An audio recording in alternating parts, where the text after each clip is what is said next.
কাকলি Debnath daily ব্লগে আপনাদের সকলকে স্বাগত জানাই। তো আজকে বানাবো ভোলা মাছের পাতুরি। তো তার জন্য ফার্স্টে আমাদের লাগছে ভোলা মাছ, তারপরে এখানে নেওয়া হয়েছে আলু, এরকমভাবে কুচিয়ে নেওয়া হয়েছে। তারপরে এখানে বেগুন আছে, এখানে আছে পেঁয়াজ এবং আছে এখানে ধনে পাতা। তো চলুন কিভাবে রান্নাটা করছি দেখাই।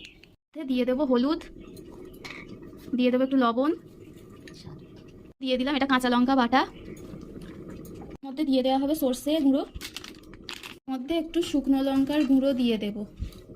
ভালো করে মিক্স করে নিতে হবে। এবার এর মধ্যে ধনে পাতা দিয়ে দেওয়া হবে। পাতার মধ্যে সর্ষের তেল মাখিয়ে নিতে হবে।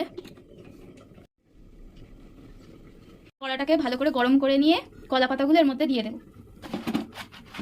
2-3টে করে দিতে হবে, কারণ না হলে তলাটা পুড়ে যাবে। তো তেল লাগানো হয়েছে যে পাতাটা, সেইটা উপরে দিয়ে দেওয়া হয়েছে। সবজিগুলো দিয়ে দেব। ফার্স্টে সবজিগুলো দিতে হবে, মাছগুলো মাঝখানে দিয়ে দিতে হবে। তো তার উপরে সবজিগুলো সব দিয়ে দেওয়া হলো। এবার এটাকে ভালো করে ঢাকা দিয়ে দিতে হবে। পাতুরিটাকে এবার ঘুরিয়ে ঘুরিয়ে দিতে হবে, নাহলে কিন্তু তলাটা পুড়ে যাবে।